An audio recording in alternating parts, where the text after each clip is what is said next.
Hello people, welcome to Voice of Pharmacies. Hyper tension ரத்த அழுத்தம் அப்படின்னா என்னன்னு பார்க்க போகிறோம். ரத்த அழுத்தம்னா ஒன்றும் கிடையாது. நம்ம இதயத்துலேருந்து வர ரத்தம் நம்ம ரத்த குழாயில் போய் அதிகமான அளவான அழுத்தத்தை உண்டாக்கும். அது பேர் தான் ரத்த அழுத்தம் அப்படின்னு சொல்கிறாங்க. இது எதனால் வருதுன்னு பார்த்தீங்கன்னா வயது ஒரு காரணமாக இருக்குது. வயது வந்து அதிகமாக 50-60க்கு மேலே இருந்துச்சுன்னா நம்மளுக்கு ரத்த அழுத்தம் வரும். அது போக இப்போ இருக்கிற தலைமுறையில் 30 வயசுக்கு மேலே இருக்கிறவங்களுக்கு ரத்த அழுத்தம் வர ஆரம்பிச்சிருக்கு. இது போக தண்ணி அடிக்கிறதுனால இல்லை புகைப்பிடிக்கிறதுனால இந்த காரணத்தினால நமக்கு அதிகமாக ரத்த அழுத்தம் அதிகமாக வாய்ப்பு இருக்குது. நம்ம முன்னோர்கள் யாருக்காவது இந்த மாதிரி ரத்த அழுத்தம் இருந்து அதுவும் நமக்கு வரதுக்கு வாய்ப்பு இருக்குது. இது வந்துச்சுன்னா என்னென்ன அறிகுறிகள் பார்த்தீங்கன்னாக்கா இதயம் வலி ஏற்படும், அதுக்கப்புறம் வந்து அதிகமான தலைவலி ஏற்படும், அதுக்கப்புறம் மூச்சு விடுறதுல வந்து சிரமம் ஏற்படும், அப்புறம் வந்து படபடப்பாக ஃபீல் பண்ணுவாங்க, கண் மங்களாகிறதுக்கான வாய்ப்புகள் இருக்குது. ஒரு நார்மலான சராசரியான ரத்த அழுத்தம் எவ்வளோ இருக்கணும்னா 120க்கு 80 அப்படின்ட்டு இருக்கணும். அது என்ன 120-80ன்னு பார்த்தீங்கன்னா 120ங்கிறது நம்ம இதயத்துலேருந்து ரத்தம் எவ்வளோ அழுத்தத்தில் வெளியே வருது அப்படிங்கிறது 120. 80ங்கிறது ரிட்டன் அந்த ரத்தம் வந்து நம்ம இதயத்துக்கு எவ்வளோ அழுத்தத்தில் போகுது, அதுதான் 120க்கு 80. சப்போஸ் அந்த 120ங்கிறது 130, 40 அந்த மாதிரி வந்துச்சுன்னா அதைத்தான் நம்ம உயர் ரத்த அழுத்தம் அப்படின்னு சொல்லுவோம்.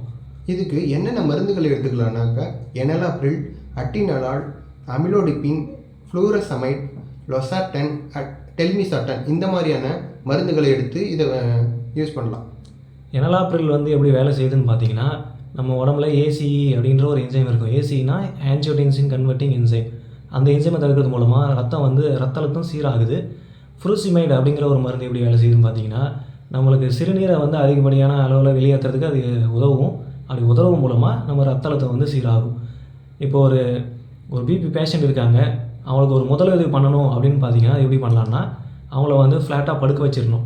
அதாவது தலைக்கீழே படுற மாதிரி படுக்க வச்சுட்டு அவங்களுக்கு மூச்சு பயிற்சி கொடுக்கணும். அதுக்கு 4-7-8 அப்படிங்கிற ஒரு மெத்தட் ஒன்று இருக்குது. அது என்ன 4-7-8 அப்படின்னு பார்த்தீங்கன்னா ஒரு 4 செகண்டுக்கு நம்ம மூக்கு மூலமாக மூச்சை உள்ளே இழுக்கணும், 7 செகண்டுக்கு அப்படியே ஹோல்ட் பண்ணணும், அதுக்கப்புறம் 8 செகண்டுக்கு வாய் மூலமாக மூச்சை வெளியே விடணும். இப்படி பண்ணுறது மூலமாக நம்மளுக்கு ரத்த அழுத்தம் உடனடியாக குறையிறதுக்கு வாய்ப்பு இருக்குது. அதுக்கப்புறம் தண்ணியை நிறைய குடிக்க வைக்கணும்.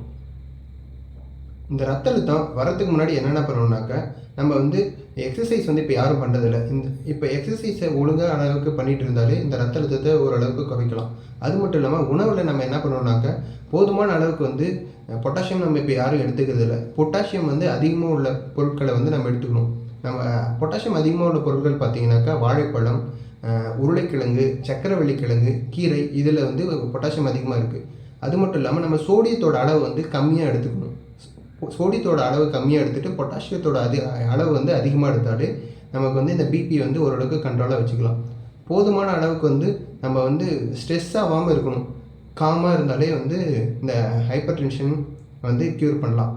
இப்போ நாங்கள் உங்கள்கிட்ட சொன்ன இன்ஃபர்மேஷன் எல்லாத்தையும் உங்களுக்கு பயனுள்ளதாக இருக்கும்னு நினைக்கிறேன். இந்த இன்ஃபர்மேஷனை உங்கள் வாழ்க்கையில் பயன்படுத்தி நீங்களும் பயன்பெறணும்னு நான் கேட்டுக்கிறேன். நன்றி, வணக்கம். வணக்கம்.